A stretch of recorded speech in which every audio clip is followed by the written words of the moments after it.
자, 우리 옆 사람들과 이렇게 인사합니다. 예수님 이름으로 사랑하고 축복합니다.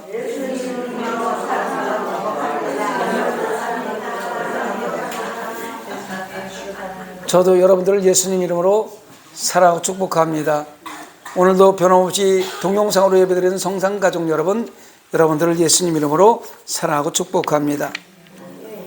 한번 따라합니다. 우리가 알거니와 하나님을 사랑하는 자, 곧 그의 뜻대로 부르심을 입은 자들에게는 모든 것이 합력하여 선을 이루느니라. 로마서 8장 28절 말씀입니다. 합력하여 선을 이루는 성산가족, 나아가서 광명시 전체 교회, 아니 대한민국 전체 교회가 합력하여 선을 이루어서 나가는 귀한 역사가 나타나길 간절히 소망합니다. 존 웨슬리 목사가 오늘날 많은 사람들을 모아놓고 청중들 앞에서 이렇게 설교를 했다고 합니다. 할 수 있는 대로 돈을 많이 벌기를 바랍니다. 청중들이 박수를 치면서 옳소 그랬습니다. 그러다 다시 할 수 있는 대로 많이 저축하시기 바랍니다. 청중들이 두 손을 들면서 옳소 옳소 설교를 잘한다고 박수를 쳤습니다. 그러자 다시 할 수 있는 대로 가난한 사람에게 많이 나눠주기를 바랍니다. 이렇게 얘기했더니 청중들이 에이, 그럼 자리를 떠나서 그냥 가버렸대요. 여러분, 자기의 소유를 남에게 주면 주는 사람은 사실은 손해입니다. 내 것이 없어지니까. 받는 사람은 복 받은 거죠. 그런데 성경은요, 받는 사람보다 주는 사람이 복이 있다고 말씀하고 있습니다. 일반적인 상식과 정반대의 말씀이에요. 우리의 상식과는 반대되는 말씀이에요. 그래서 사람들은요, 주는 것보다 움켜쥐려고 받는 것에 애를 써요. 받고 싶어 한단 말이에요. 어버이날인데 뭐 좀 받으셨습니까? 저도 우리 자녀들이 와갖고 뭐 좀 주라 하고 이렇게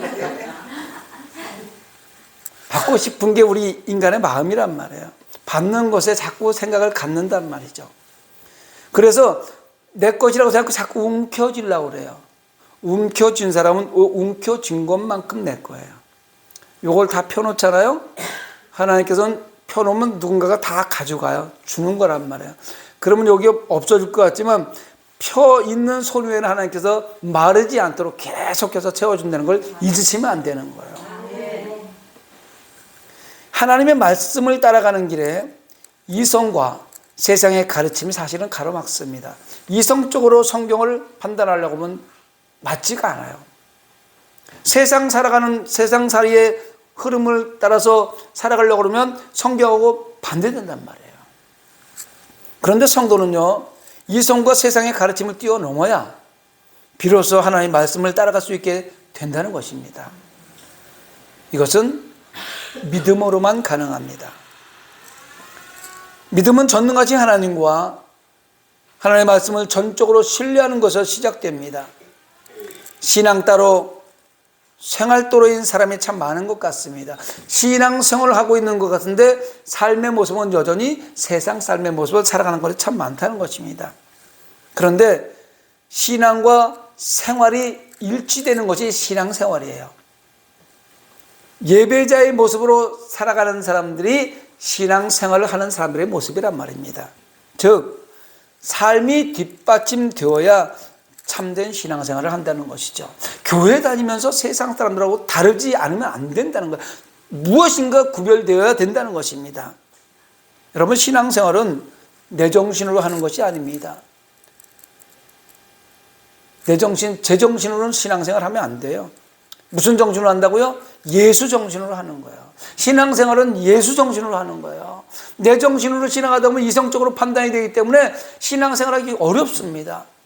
그런데 예수 정신으로 신앙생활을 하면요, 나는 없고 예수님만 있으니까 신앙생활이 재미있을 뿐만 아니라 삶으로 나타날 수 있다는 것입니다. 신앙생활은 이성을 넘어서 영성의 세계를 살아가는 것이고 성령의 주에서 하는 것이 신앙생활입니다. 여러분 성령 충만하시기 바랍니다. 말씀이 길고 정답임을 깨닫게 되시기 바랍니다. 주라 그리하면 너희에게 줄 것이 곧 후이 되어 누르고 흔들어 넘치도록 하여 너희에게 안겨주리라. 너희가 헤아리는 그 헤아림으로 너희도 헤아림을 도로 받을 것이니라. 오늘 본문 말씀으로 주라 그리하면이란 제목으로 잠깐 은혜의 말씀을 나누어 갑니다. 성경은요, 하나님께서 인간을 구원하시는 것에 대한 말씀입니다. 성경은 하나님께서 인간의 죄의 문제를 해결하시고 구원하시기 위해서 구원자 예수 그리스도를 보내신다는 구원의 약속과 성취를 기록한 책이 성경이에요. 성경은 예수님의 말씀이란 말입니다. 성경은 기록한 사람들이 여러 명이지만 그 성경 말씀은 주체는 예수님이란 말이에요. 그래서 성경의 핵심, 성경의 초점, 성경의 전부는 예수 그리스도입니다. 성경을 보면서 우리는 예수님을 봐야 돼요. 성경을 보면서 글자 한 글자에 대한 걸 이성으로 판단하려고 하면 이해가 안 돼요. 예수님을 바라보는, 예수님과 함께 한다는 마음으로 성경을 보면 이해가 된단 말입니다. 성경은 절대적인 선, 불변의 진리, 구원의 길을 안내하기 위해서 부모가 자녀에게 편지를 써서 보내듯이 이야기식으로 전개되는 것이 성경이에요. 내러티브식으로. 객지에 나가 있는 자녀에게 부모가 안부 편지를 써서 보내는 내용이에요, 이게요. 그래서 우리는 지금 거류민의 생활을 하고 있는 거예요. 우리의 본향은 천국이잖아요. 잠깐 온 이 세상에 왔을 때 하나님께서 우리에게 주신 편지라고 생각하시면 돼요. 하나님께서 편지를 보냈을 때 자녀가 이해할 수 없는 편지를 보냈을까요? 그렇지 않습니다. 내가 아버지의 마음을 이해하면 이 편지를 이해할 수 있어요. 할렐루야. 선과 참과 거짓, 이 투 트랙으로 이야기를 전개하면서 인간을 비치신 말씀 속으로 예수 그리스도를 믿는 믿음 안으로 인도하기 위함이 목적인 것이 성경책이에요. 성경이 투 트랙으로 선과 악을 펼쳐가면서 등장하는 두 가지 내용들이 있는데 꼭 사람을 등장시켜도 두 사람을 등장시켜요. 악과 선, 에서와 야곱, 계속해서 두 사람을 등장시켜서 선과 악을 이렇게 연결해 나간단 말이에요. 가인과 아벨.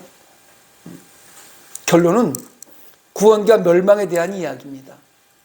결국 마지막 날 두 종류의 사람으로 분리된다는 거예요. 여러분, 마지막 날 이 땅에 다 하는 날, 내가 죽음을 맞이하는 날은 두 갈래 길, 우측이나 좌측이나 이렇게 분리되고 마는 거예요. 우리가 살아가는 이 세상도요, 두 종류의 사람들이 살아가고 있습니다. 간단하게 하나는 벌 받을 짓을 하는 사람, 하나는 상 받을 짓을 하며 사는 사람, 두 종류의 사람이 살아가고 있어요.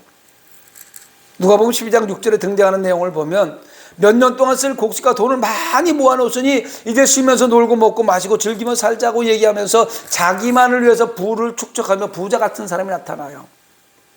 또요, 16장 19절에 보면요, 내 집 바로 앞에서 가난한 사람이 배를 골건 말건 병을 앓건 말건 상관없이 자기는 날마다 좋은 옷 입고 즐기며 호락히 지내는 부자와 나사로의 비유에 나오는 부자 같은 사람, 이런 사람 결국 벌받을 사람에 속하는 사람들이에요.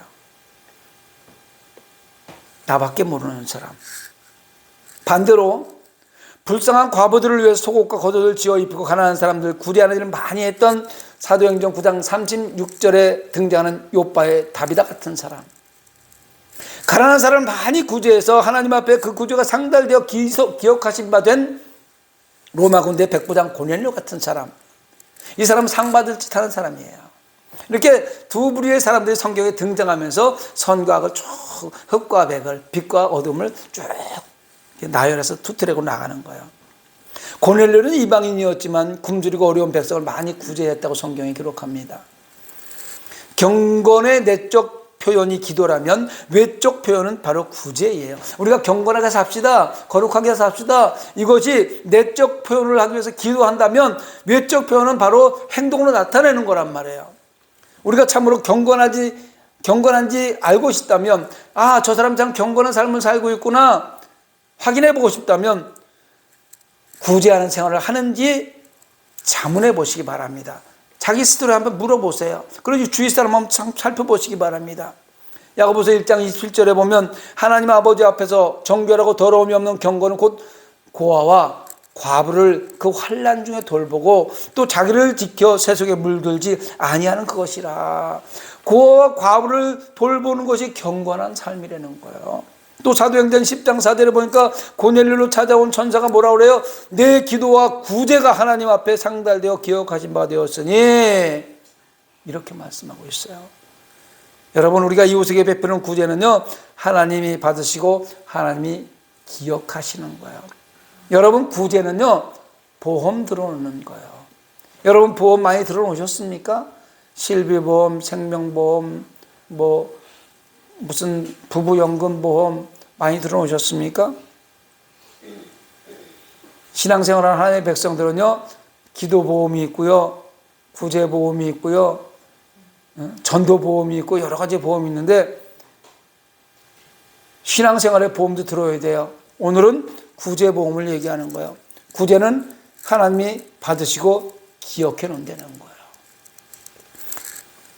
구제 이야기하면요, 어떤 사람들은요, 난 누굴 도울 형편이 안 돼, 아니면 내가 도움을 받을 형편이야, 이렇게 말하는 사람들이 대부분을 차지합니다. 나중에 형편이 좀 좋아지면, 돈이 좀 생기면, 돈을 많이 벌면 그때 돕겠다고 하는 사람들이 있습니다. 어제 잠깐 제가 학교 모임이 있어서 학교 친구를 만나고 오다가 친구 한 명이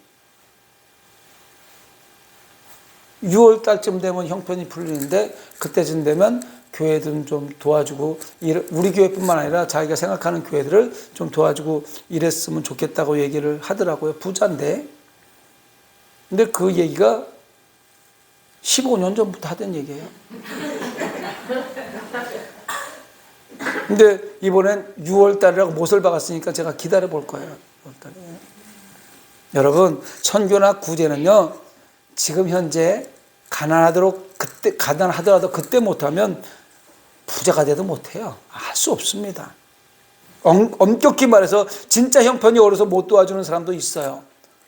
진짜 형편이 없어서 못하는 사람도 있어요. 그러나 대부분의 사람들은요, 돈이 없어서 형편이 돼도 못 도와주는 것이 아니라 마음이 없는 거예요. 마음이 없어서 못 도와주는 겁니다. 누가복음 21장 2절에 나오는 가난한 과부는요, 성전에 들어와서 헌금을 하는데 전 재산인 둘의 돈밖에 없었어요. 둘의 돈이 얼마예요? 오늘날로 말하면 1,000원이에요. 1,000원이 그 사람 전 재산이에요. 그런데 그 전 재산 1,000원을 자신보다 더 어려운 사람에게 써달라고 전부를 구제하는 데 쓰이는 구제함 용보에다 헌금한 거예요.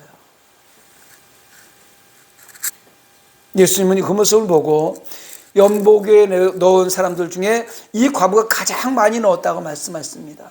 그때 당시에요, 저 성경 옛날에는요, 지금은 지폐를 가져와서 헌금을 하기 때문에 얼마 넣는지 모르잖아요. 그때는 다 동전이었어요. 그렇기 때문에 둘의 돈은요, 가벼운 돈이고 얼마 안 되니까 딸랑 소리 나고 막 끝나요. 근데 이 부자들은요, 자루에 가져와서 그냥 자루째 헌금하면 앞에 놓으면 되는데 그거 쏟아요. 그다 조금씩 쏟아. 그것도 딸랑 계속 10분 동안 딸랑. 그럼 사람들이 누구야? 저 사람이네. 그런데 과부는 전부 가지고 있는 게 그 1,000원, 둘의 돈밖에 없는데 그걸 넣은 거예요. 예수님은 구제하는 돈의 액수를 보지 않고 마음을 보신 겁니다. 비가 오래도록 내리지 않아서 극심한 기근으로 먹을 식량이 없어 그때 시대에 엘리야는 하나님의 명령을 따라서 시돈에 위치한 사르밧이라는 곳에 갔잖아요. 거기서 정말 찢어지게 가난한 한 과부에게 보냄을 받아요. 하나님이 그쪽으로 가라고 그랬거든요. 그 여자에게 남은 것이라면요, 가루 한 움큼하고 기름 조금밖에 없어요. 마지막으로 그것을 아들하고 구워 먹고 둘이 죽으려고 지금 마음 먹고 나무를 주스러 갔다가 그 과부에게 엘리야가 그거 네가 먹지 말고 나한테 먼저 줘라, 이렇게 얘기합니다. 쉽지 않은 얘기죠. 나를 위해서 작은 떡 하나를 만들어라. 마지막으로 먹고 죽으려고 했던 그거를 갖다가 어디서 이상한 사람이 와가지고 나를 위해서 떡을 만들어 달라고 하니, 그런데 그 뒤에 나오는 말씀이, 그리하면 그 떡을 나한테 주면 하나님이 말씀하시기를 비리 땅에 내리는 그날까지 그 통에 가루가 떨어지지 아니하고 그 병에 기름 떨어지지 아니하리라, 이렇게 얘기해 줬어요. 그러니까 아무것도 보이지 않고 들리지 않고 손에 잡히지 않지만 믿음으로 엘리야의 말에 순종해서 가난한 과부가 공개를 하자 하나님 말씀대로 통에 가루와 기름이 계속해서 생겨나는 기적이 일어났습니다. 다른 사람 다 굶어 죽고 있는데 안 굶어 죽고 나눠줄 수 있었단 말입니다. 여러분, 마음이 없으면 핑계거리만 보인다는 말이 있습니다. 돈이 없는 게 아니라 마음이 없는 것인데, 없을 때 못하면 있을 때는 더욱 못한다는 거예요. 선교나 구제는 결코 적자가 없는 투자입니다. 믿으십니까? 따라합니다. 선교나 구제는 적자가 없다. 여러분, 투자할 때 적자 없는 걸 투자하잖아요. 리스크 없는데 투자할 거 아닙니까? 마태복음 6장 20절 예수님께서 땅의 창고에 네 보화를 쌓지 말고 하늘의 창고에 네 보화를 쌓으라 말씀하셨는데, 가난한 자들 구제하는 것이 곧 하늘의 보화를 쌓는 것이라고 말씀하고 있는 거예요. 이때 당시에, 예수님 당시에는요, 로마 속국으로 있었고 전쟁이 끊이지 않았기 때문에 과부들이 많았어요. 남자들이 전쟁을 해서 많이 죽으니까 과부들이 많았어요. 고아들이 많았어요. 굶어 죽는 사람들이 많았어요.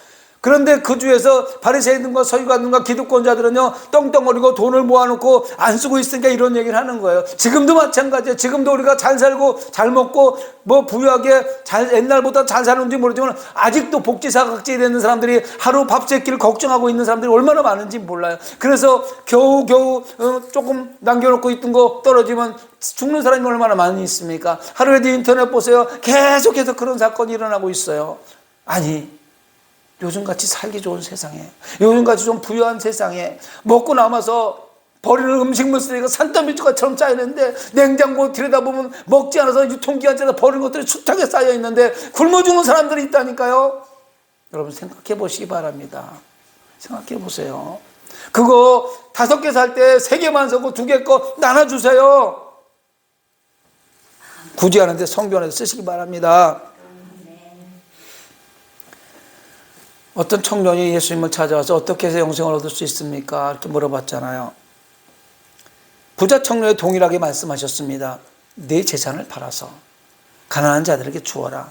그리하면 하늘에서 보화가 내게 있을 것이다. 이 청년이 근심하고 갔다 그랬어요. 결국 실행에 못 옮긴 거죠. 여러분, 가난한 자를 구제하는 것은요, 결코 없어지지 않는 하늘에 내 보화를 쌓는 일이라는 거 기억하시기 바랍니다. 크고 적은 게 문제가 아니에요. 하나님이요, 많이 필요 없어요. 마음이 중요한 거라니까요. 할 수 있는 마음이 중요한 거란 말이에요. 구제하는 자는 이러한 복, 하늘의 보화, 영원한 생명을 받는다고 성경은 증언하고 있습니다. 잠언서 19장 17절에 보니까 가난한 자를 불쌍히 여기는 것은 여호와께 구워드리는 것이 그의 선행을 그에게 갚아주시리라. 할렐루야. 세상에서는 구워졌다 못 받을 수 있어요. 근데 하나님은 선이잖아요. 하나님은 거짓말을 못하세요. 그 하나님한테 구워드리는 거예요. 하나님은 못 갚을 뿐이 아니에요. 누르고 흔들어 넘치도록 갚아주시는 분이란 말이에요. 가난한 자를 불쌍히 여기는 것은 여호와께 구워드리는 것이 선행을 그에게 갚아주리라. 잠언서 11장 24, 25절에도 흩어 구제하여도 더욱 부하게 되는 일이 있나니, 계속해서 나눠줘도 너는 계속 부자로 살 수 있다. 그런데 과도히 아껴도, 계속해서 저금만 해놓고 해도 가난하게 될 뿐이야. 왜? 저금 해놓은 거 내 돈 아니라니까요. 쓴 것만큼이 내 돈이란 말이에요. 맞습니까? 지난번에 종로에, 옛날에 그 종로에 있던 뭐 2천억인가 할머니 있잖아요. 가난하게 보일러도 안 떼고 살고 찢어진 옷 입고, 그래서 얼마나 가난한가 나중에 봤더니 재산이 뭐 2천억인가 있다고 그러더라고요. 그런 가난한 사람이에요. 그 사람은요. 구제를 좋아하는 자는 풍족하여질 것이요 남을 윤택하게 하는 자는 윤택하여지라. 여러분, 윤택하게 살고 싶으면 옆 사람을 윤택하게 만들어 주세요. 잘 살고 싶으면요 옆 사람을 잘 살게 만들어 주세요. 신명기 15장 10절에 보니까 너는 반드시 그에게 줄 것이요 줄 때는 아끼는 마음을 품지 말 것이니라. 이로 말미암아 네 하나님 여호와께서 네가 하는 모든 일과 내 손에 닿는 모든 일에 네게 복을 주시리라. 아까운 마음으로 줄 때는 그냥 주라니까요. 아까운 마음을 품지 말고 주라는 거예요. 아, 이거 줬다가 떼이면 어떡하지? 그냥 떼이게 주세요. 떼인다고 생각하고 주세요. 구제하면 하나님이 갚아주시고 부하고 풍족하여지며 범사가 손으로 하는 바에 복을 주신다는 말씀이에요. 할렐루야. 오늘 본문에서 보니까 주라 그리하면 너에게 줄 것이 곧 후히 되어 누르고 흔들어 넘치도록 하여 너에게 안겨주라 약속하고 있습니다. 되를 대가지고요 고봉으로 된 다음에 다시 흔들어서 밑으로 더 내려서 그 위에다 더 싸준다는 거예요. 야, 얼마나 멋있어요. 후이 되어 누르고 흔들어 넘치도록 질질질 막 돈이 흘러 옆으로. 감당이 안 돼. 누구? 어떤 사람한테? 주는 사람한테, 구제하는 사람한테, 선교하는 사람한테. 구제는요 성경에서 약속하는 바 결코 헛되거나 손해보는 일이 아니라는 겁니다. 적자가 없는 완전한 흑자만 있는 투자가 구제예요. 성산교회가 지금 8년 동안 우리 어르신들하고 계속해서 작은 거지만 구제하고 나누고 있잖아요. 우리요 부자예요. 성산교회 부자입니다. 저는 확신해요. 사람들은 적자와 흑자가 공존하는, 아니 도리어 적자만 가득한 코인이나 불법 도박 같은 데 투자를 많이 해요. 불법하면 이문도 많거든요. 그런데 그거는 때 있는 게 훨씬 더 많아요. 이제 이러한 일들은 여기서 멈추시기 바랍니다. 신명기 15장 10절에 보는 너는 반드시 그에게 줄 것이요 줄 때는 아끼는 마음을 품지 말 것이니라. 이로 말미암아 네 하나님 여호와께서 네가 하는 모든 일과 내 손에 닿는 모든 일에 네게 복을 주시리라. 아멘. 흑자만 가득한 선교, 구제, 나눔에 여러분이 가지고 있는 재물을, 여러분의 건강을 투자하시기 바랍니다. 꼭 경제적인 것만, 재물만 얘기하는 게 아니에요.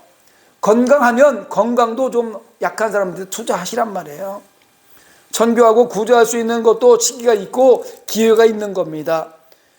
기회가 있을 때 빨리 해야지 놓치면 할 수 없어요. 가정의 달이잖아요. 5월달이. 화목의 달, 사랑의 달. 내 가정만 돌보는 것이 아니라 우리 모두가 한 가족이잖아요. 그러니까 옆 사람들 좀 돌봐보세요. 내가 알고 있는 많은 사람들 돌아보세요. 그리고 좀 나눠주세요.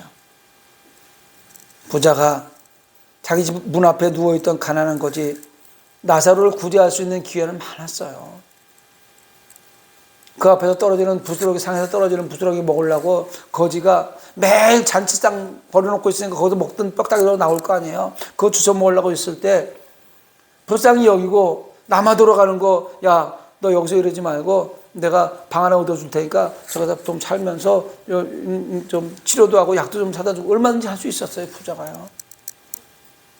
근데 그 기회를 놓치고 말았어요. 그리고 이제 죽어버린 거야. 그리고 부자는 지옥으로, 거지 나사로는 천국으로 갔다는 얘기가 성경에 나오지 않습니까? 가난한 사람, 불쌍한 마음이 들고 구제한 마음이 생겼을 때, 누군가를 돕고 싶은 감동이 왔을 때 빨리 해야 돼요. 안 그러면요 안 하잖아요. 아깝게 느껴지고요, 엉뚱한 데 재물을 허비하게 되고 내가 받을 하나님의 복을 놓쳐버리는 거예요. 아멘. 대답을 안 하시네요. 사랑하는 성도 여러분, 여러분들에게 주라 라고 하시는 예수님의 음성이 들려올 때, 줘! 나눠줘! 불쌍한 사람이야! 그 음성이 들려올 때 즉시 온전히 기쁘게 순종하시기 바랍니다. 즉시 해야 돼요. 즉시. 그 다음에 일인 그리하면 그 일은요, 그 책임은요 예수님께서 지시는 거예요. 주라, 그 다음에 그리하면 나오잖아요. 그리하면 그 다음에 나오는 내용들은 예수님이 책임지는 거라니까. 하나님이 책임진다면 어떻게 책임지시나요? 본문 한번 읽어볼까요? 주라, 그리하면 너에게 줄 것이니 곧 후유되어 누르고 흔들어 넘치도록 하여 너에게 안겨주리라. 할렐루야. 어떻게 해주신다고요? 누르고 흔들어 넘치도록. 주라 하시는 예수님 말씀을 속히 실천하셔서 여러분 가정의 행복도, 또 가정과 사업장과 직장의 재정 문제도, 또 자녀들의 문제도, 건강도 후유되어 누르고 흔들어 넘치도록 받는 복의 사람들이 되시기를 예수님의 이름으로 축원드립니다. 말씀을 생각하면서 우리 찬양하고 기도하기를 원합니다.